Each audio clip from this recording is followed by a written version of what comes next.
विमान अपघातात मृत्यू झालाय। अजित पवारांच्या अकाली एक्झिटनं संपूर्ण महाराष्ट्र हळहळला। बारामतीमध्ये झालेल्या विमान अपघातात अजित पवारांसह 5 जणांचा मृत्यू झालाय।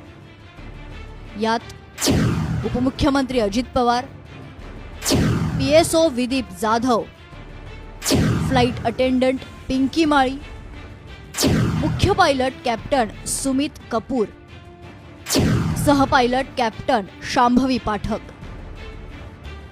समोर आलेल्या यादीत ही 5 नावं असली तरी याचवरून आता राष्ट्रवादीचे आमदार अमोल मिटकरी यांनी या अपघातावर गंभीर सवाल उपस्थित केलेत। या अपघातात 6 जणांचा मृत्यू झाल्याचं सांगितलं जात असताना प्रत्यक्षात 5 मृतदेहच कसे सापडले, 6वी व्यक्ती गायब कशी झाली, इतकंच नाही तर विमानाच्या ढिगाऱ्यात कागदाचा एक तुकडाही जळालेला का दिसत नाही, असा थेट सवाल मिटकरींनी केलाय। वारंवार बदललेले पायलट ही बाब संशयास्पद असल्याचं त्यांनी म्हटलंय।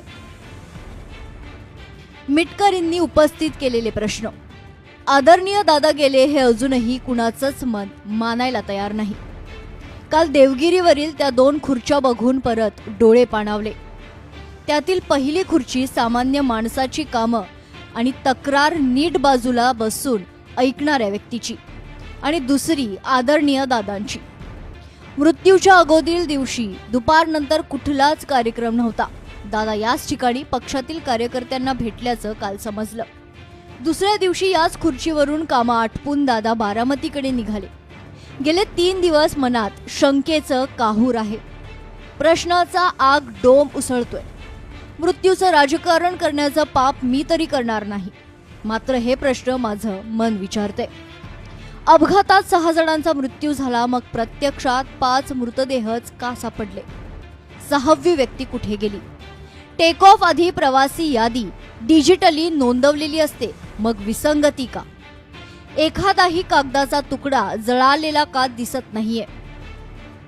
एवढ्या वेळा पायलट का बदलले गेले? हे प्रश्न विचारणं म्हणजे अफवा नाही, असं ट्विट अमोल मिटकरी यांनी केलंय। आता मिटकरींनी हे प्रश्न उपस्थित करण्यामागे कदाचित एक कारणही असू शकतं। कारण दुर्घटनेनंतर अजित पवारांसह 6 जणांचा मृत्यू झाल्याची माहिती डीजीसीएनं दिली होती। तशा बातम्याही सुरुवातीला चालल्या, मात्र नंतर अधिकृत मृतांचा आकडा 5 असल्याचं समजलं। दरम्यान अमोल मिटकरींपाठोपाठ राष्ट्रवादीच्या नेत्या रुपाली ठोंबरे पाटील यांनीही या प्रकरणाच्या सखोल चौकशीची मागणी केली आहे।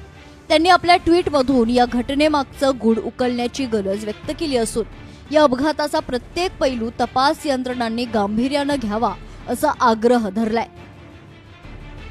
त्याची चौकशी करायला हवी होती, असं ते म्हणाले। दरम्यान मुख्यमंत्री देवेंद्र फडणवीस यांनी यावर स्पष्टीकरण दिलं असून विमान अपघाताची चौकशी सुरू असल्याची माहिती दिली आहे। ब्लॅक बॉक्स मधील संभाषणातून लवकरच सत्य समोर येईल असा विश्वास त्यांनी व्यक्त केलाय। एकंदरीत हा सर्व जो घटनाक्रम आहे हा संशयाच्या दिशेने हा घेऊन जाणार आहे। त्यामुळे एखादा अपघात जेव्हा होतो आणि एखाद्या मोठ्या नेत्याचा जेव्हा अपघात होतो तेव्हा तो अपघात का झाला याचा कार्यकारण भाव हा समोर आला पाहिजे। आपल्या मुख्यमंत्र्यांनी फक्त केंद्रीय मंत्र्यांना एक चौकशी करण्याच्या संदर्भातलं विनंती पत्र देऊन ते मोकळे झालेले आहेत। या संदर्भामध्ये त्यांनी तत्परता दाखवली पाहिजे। जेवढी तत्परता उपमुख्यमंत्री पदाच्या शपथविधीची दाखवण्यात आली, मला वाटतं त्यापेक्षा दुप्पट जी कार्यक्षमता आणि तत्परता या अपघाताच्या चौकशीच्या अनुषंगाने दाखवण्यात जाणं आवश्यक आहे। जे काही डीजी म्हणजे 2 पायलट आपल्याशी काय बोलले असतील एकमेकाशी किंवा त्यांनी काय केलं असेल हे ब्लॅक बॉक्स मध्ये स्टोअर होतं। त्यामुळे या दोन्ही गोष्टींचा ज्यावेळेस त्याची पडताळणी होईल त्यावेळेस सगळं सत्य आपल्या समोर येईल। अजित पवारांच्या या अपघातावरून आता आरोप प्रत्यारोपांच्या फैली झाडल्या जात आहेत। विरोधकांनी उपस्थित केलेल्या प्रश्नांमुळे हे प्रकरण आता अधिकच गुंतागुंतीचं झालंय। आता सर्वांचं लक्ष लागलंय ते चौकशीच्या अहवालाकडे।